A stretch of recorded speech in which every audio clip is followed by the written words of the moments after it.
welcome to the Baby Doll Show. We are live. Yes, we are here. How are you doing? Good morning, good afternoon, good evening, and you're welcome to the show. We gather here every Tuesday. Public holidays, vacation, whatever we are celebrating, every Tuesday, we promise you that we're here discussing all things fertility, all things wellness. So I'll give you a moment to gather in your yard, people. What we're discussing today is very critical. It's very, very important. So I'll quickly pour myself a drink. I am taking my orange juice from my glass bottle and my glass cup. Nothing complicated. That's what I'm having today.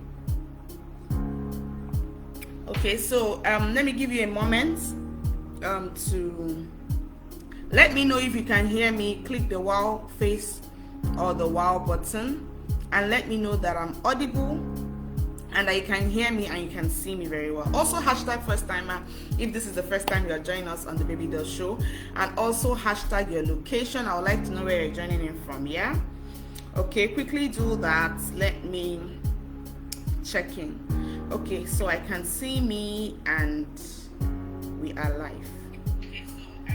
Cool. So we're discussing something very, very critical. So gathering your loved ones if you're trying for a child longer than 2 years and it's really affecting your relationship. Of course, trying for a child is enough burden, and trust me, it has its strain on your relationship. So we're discussing for the past few weeks, we've been discussing the intangibles. We've been dealing on this subject of the fail-proof fertile marriage, and we're wrapping up slowly wrapping up the series. And if you missed the previous episode, just check on the comment section and do catch up. Go back to our YouTube links and also do catch up and learn about the discussions that we have had in the past.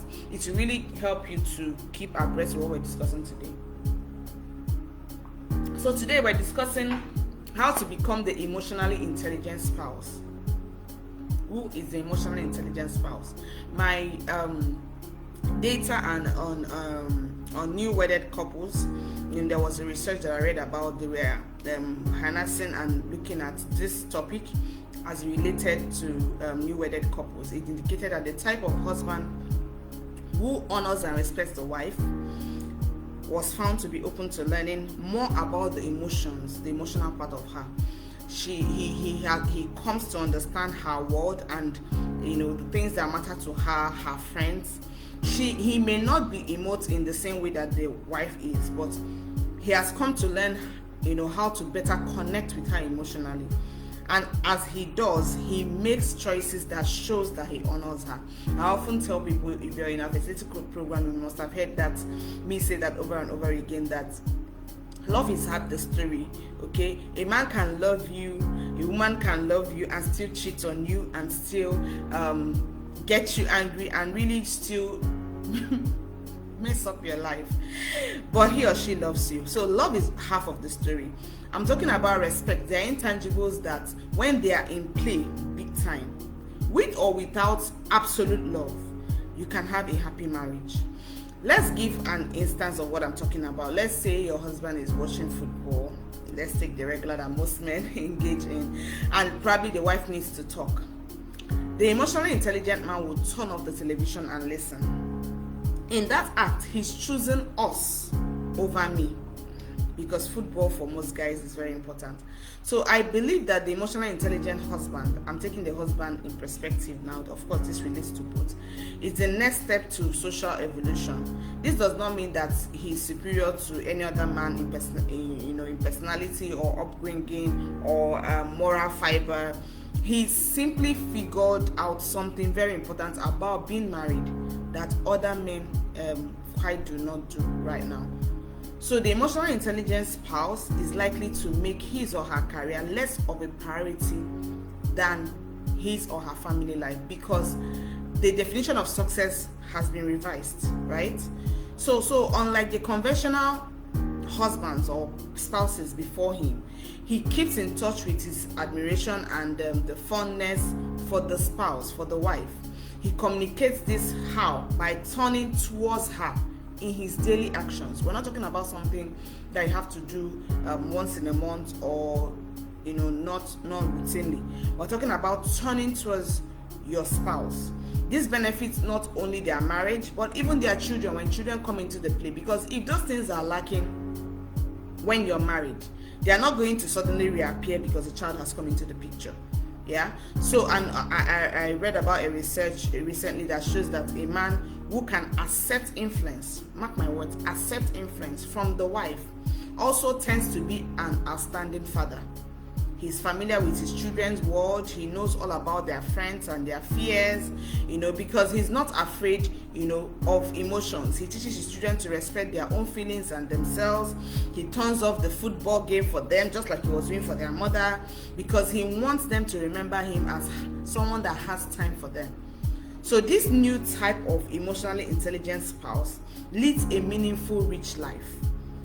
I always tell people a perfect marriage may not exist, but a happy marriage does exist, trust me. And having a happy marriage base makes it possible for him to also create and work effectively and produce results in the workplace of life. Because he's so connected with his wife, she would come to him not only because she's troubled, but because she is delighted.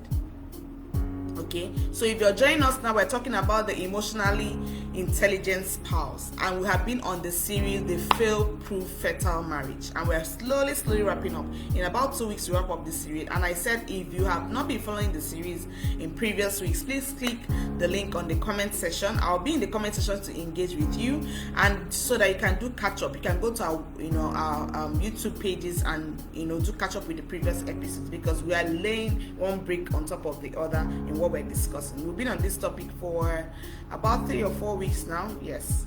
So on the other hand, the other kind of husband, that's the conventional husband or the conventional father, someone says an average father is a sad story, because he's gonna be responding to loss of male entitlement, I'm the man of the house, with righteous indignation, or he feels like and acts like an innocent victim. If he doesn't get what he wants, he may even become authoritarian, or if he doesn't get what he wants, he either gets authoritarian or he withdraws into a lonely shell, which protects what he thinks he has left. Okay, so, and also the conventional father or the conventional emotionally intelligent husband does not give others very much honor and respect, because he's engaged in the search for the same. He's engaged in the search for honor, demanding for respect that he thinks is due him, that he doesn't think anyone else in his world requires same. He will not accept his wife's influence because he fears, that he may lose some power. I was talking with someone, a young couple last week, and I told him, I know where the culture of where you grew up, where you're coming from, and I told him, we're talking about having, how it's best suited to share the driver's seat with your wife. Any intelligent and smart wife will relinquish the power to you. She's not going to do anything with it, but you need to learn how to share influence, and how to share the driver's seat with them, because there's not going to be any loss of power. So what we often see is the conventional husband will not accept influence, because he will not have very much influence anyways, because this thing is a give or take thing. The consequence is that no one will much more care about him, where he lives, or even when, he passes on, or when he's going up through anything. Nobody will really care, because he's not according the same honor and respect that he's demanding for. So the choice here is that although there are men in traditional marriages who are masters, at accepting influence, from their spouses, the reality is that sharing marital power is a relatively new concept. Trust me, it is. I deal with couples from all around the world as a family unit, so I know it's relatively new, and it has come about in the wake of vast social changes over the past few decades. They call it wearing the pants. It was, I don't know if you have heard of that word. It was once the norm for a husband, but the times have changed. Maybe all this sounds very feminist, what we're discussing right now. It may seem like a feminist line, but this is the reality. This is the wake of the day. With more than 60% of married women working, This is different from how we used to have it. Most of you grew up with our mothers or our grandmothers. You saw that they were the children carer. They were the ones that nurtured the children. They were back home while the men went to search for food or went to search for means of living. It is different now.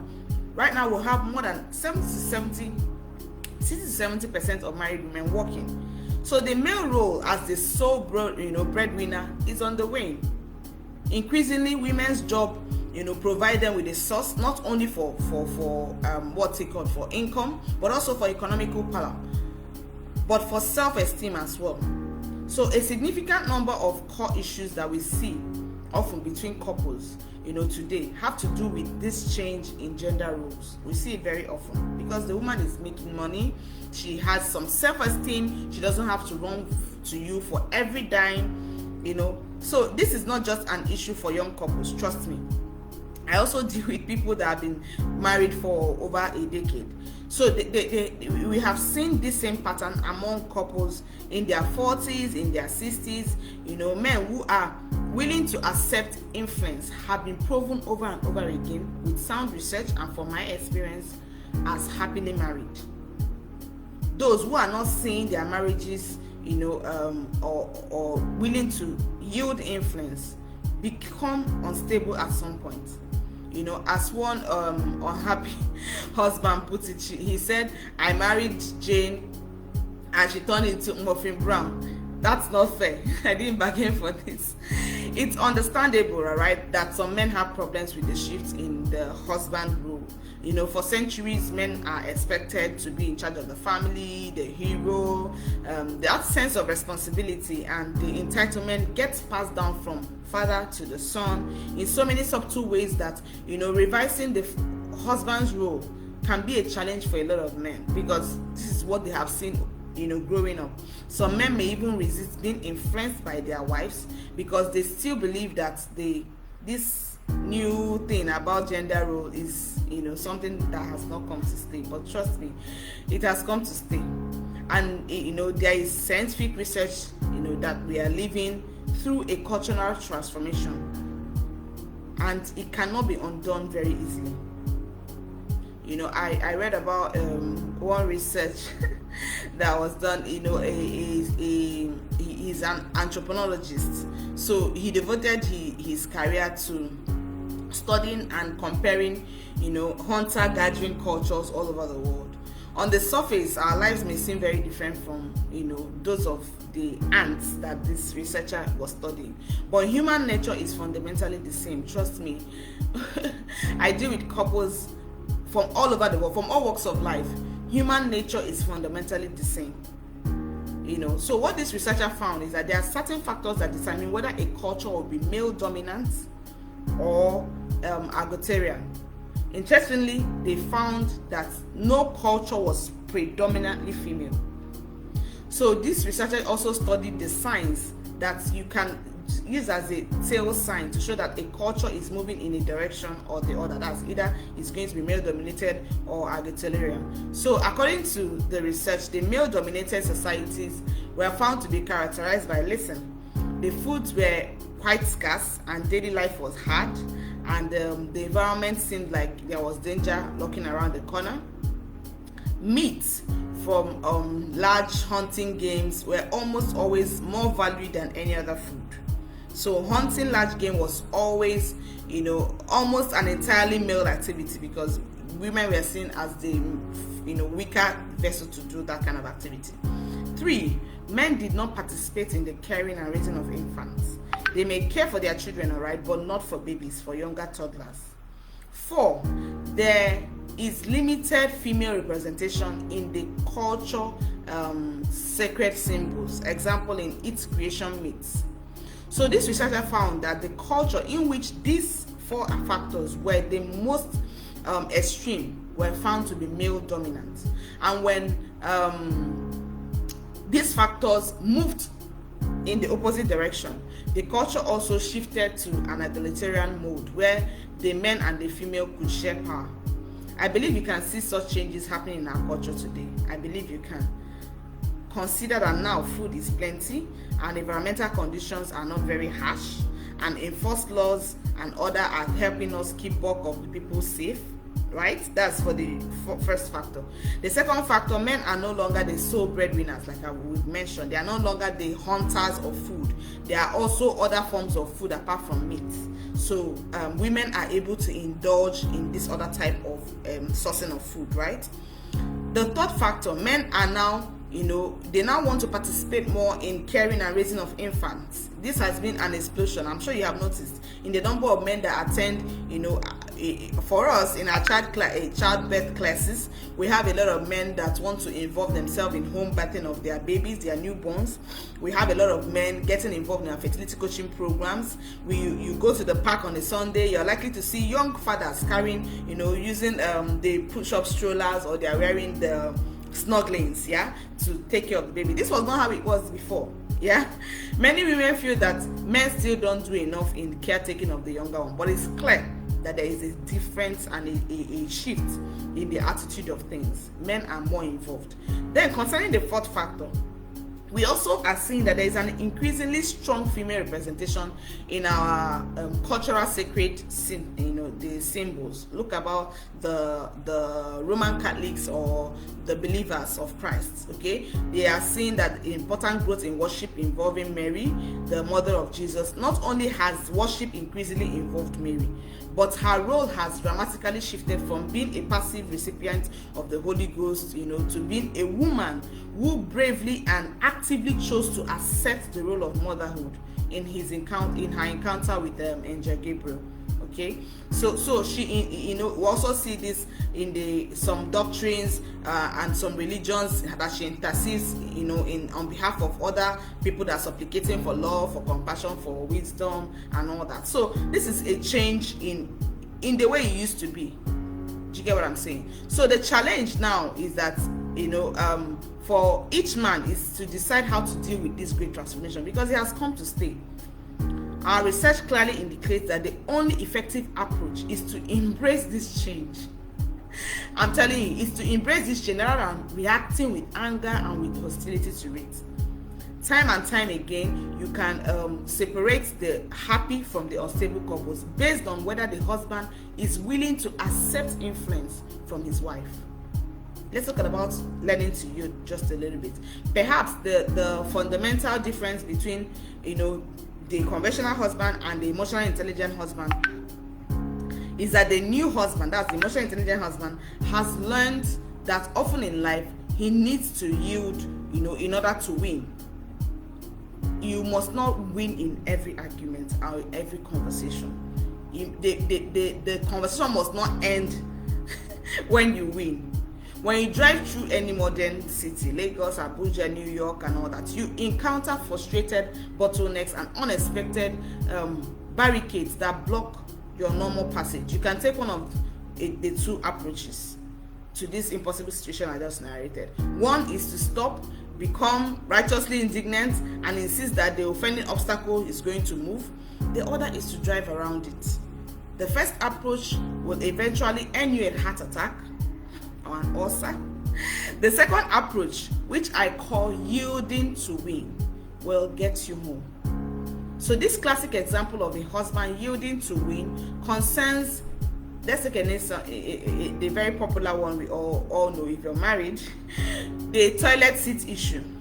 This is a very typical one. The typical woman gets irritated, like I used to, when my husband leaves the toilet seat up, even though it only takes me a millisecond to put it down myself. But why do I get so irritated? For many women, a raised toilet seat is symbolic of a man's sense of entitlement.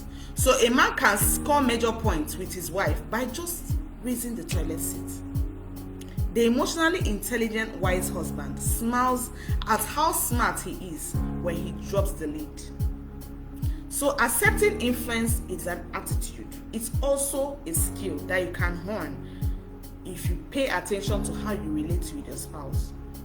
In your day-to-day life, when you have conflict, the key is to be willing to compromise. You do this by searching through your partner's request for something you can relinquish. For example, let's say Chad, who was infuriated, that Martha was working late, and when her mother was, due to visit them at home, and that she may not be able to, compromise on working more than usual because of her work. But perhaps he thought, okay, maybe I could switch the timing of my own work. He could, for example, postpone the late night until Friday so that at least he could help Martha get the house ready for the mother's visit. Compromise. Perhaps she, the grandmother, is coming and the little sister can take their son to soccer practice on Saturday, traditionally his task, so that he can have more time at home to, get the house ready. If, despite plenty of efforts, the man is still unable to accept influence from his wife on any particular issue, trust me, is a sign that an unacknowledged, unsolvable problem is steaming and waiting to brew. So in such cases, the key is to learn how to cope with an unsolvable problem. What is an unsolvable problem? I often tell this story in our fertility coaching program. That let's say, what name do I use now? Tim and Kara, they were faced with this dilemma. They constantly argued about their friend Buddy, who Kara the wife thought was anything but a pal. Buddy was a pain in the ass. Unemployed, he often fought with his living girlfriend, ended up drinking and crashing on their living room sofa. So Kara had this concern that Buddy was going to be a bad influence on the husband, and she saw that his frequent presence in their home was an invasion and a threat. But whenever she tried to talk about this issue with Tim insisted that this was his home and he could invite anyone he wanted. I'm the one paying the bills, And when she disagreed with him, he would just stonewall. Remember stonewall? We have discussed it last 2 weeks, yeah? So, and this made her very pissed. So she would start yelling, and then he would accuse her of being the one with the problem. Why are you accusing the poor guy? And all that. So Kara would be so infuriated by that attitude. So as she saw it, he has refused to respect that this was also her home, and that he had to share decisions about the home guests with her. More than 80% of the time, it's the wife, that brings up sticky marital issues. Yes, more than 80% of the time. While the one that brings up, while the husband tries to avoid discussing them a lot of times. So this isn't, the husband trying to avoid, discussing. This is a symptom of a troubled marriage. It's a symptom of what can happen also in most married, happy marriages as well. Okay, so when I often share this Team Kara story, because this is an analogy, I just changed the names of an experience that I find very often in a fertility coaching program. So what I found was that seems that the husband's unwillingness to accept influence from the wife seemed to be the core of their problem, especially since he admitted that he saw no grounds for compromise on the issue. So I asked him what his friendship with Buddy, that's the guy that is a menace, meant to him, and it turned out that it was more than what the wife knew. There was more to that story. Tim explained that him and Buddy had been pals from childhood. They'd known from primary school, and Tim's parents were going through a bitter divorce, and his home life was falling apart, and Tim spent countless nights on Buddy's couch. So Tim, that's the husband, now believed that it is now his turn to pay back. Yeah, it is now his responsibility to help out the friend who have helped him in the past. So he felt that the wife was being unreasonable. He was just trying to make him abandon his friend, and doing so would make him go against his sense of honor as a man. Yeah, credibility. So he wasn't concerned that Buddy would be a bad influence. He was not seeing it from that angle. He saw himself as a stable married man, and he took pride in his ability to help his friend. So the more Tim talked about Buddy, the clearer it became that him and the wife were actually grappling with a perpetual problem in their relationship about their views of friendship and loyalty. So this was the key. By recognizing that and working on the problem together, the issue was transformed. So Tim stopped thinking about it in the context of it is my right, it is my home, I have the right to bring up whoever I want to bring home, and you have to deal with it. I can bring 1,000 of my friends home, you have to cook and make merry and keep a cheery face and all that. But Kara also acknowledged that it has been, it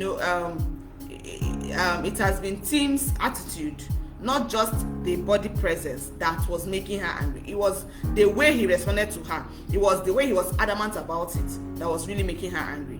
So she told him that he really admired his loyalty, sense of loyalty. It was one of the things, that she loved about him. She was just worried that Body was taking advantage of him.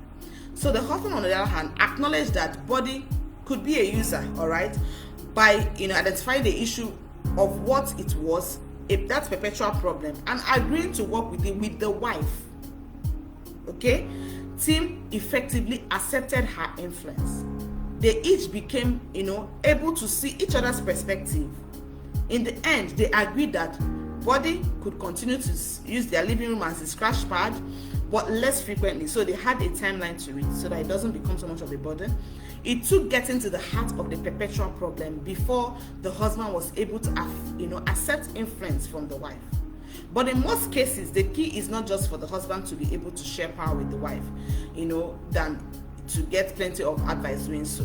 A husband can start up by, we have some quizzes, emotional intelligence quizzes that we share in our fertility coaching program, and this helps to give the couple, the sense of how skilled you currently are in asserting your wife's influence, and there is no reason why a wife shouldn't take, the quiz also. We recommend that also, since the more open, you are to influence your husband, the smoother your marriage will be. So we always encourage them to take these emotional quizzes and these exercises together in our fertility coaching program. So it's something that is very, very important. So you can see that how easy it is to be emotionally intelligent, seen from the person's perspective, not thinking that your way of perspective and your judgment of the matter is all there is, and being able to compromise and come to a common ground. I hope you have gotten value today. Next week, we're going to be dealing with how to have an effective stress-reducing conversation. Trust me, this is an epic topic, and I'm excited to be sharing it with you next week, because it's a topic that will really, post-COVID right now, a lot of people are stuck at home with the husband that they used to run away from to go to work every day. Now you don't have to go to work on site every day. So, but how do I have an effective stress-reducing conversation? We're going to be talking about that next week. Okay, if you have questions, please comment on the comment section, and I'll be coming to the comment section to engage with you, and I'll be coming to also meet with you and know what you think about the value you have learned today. Till we meet next Tuesday, keep living healthy and keep giving the world your best.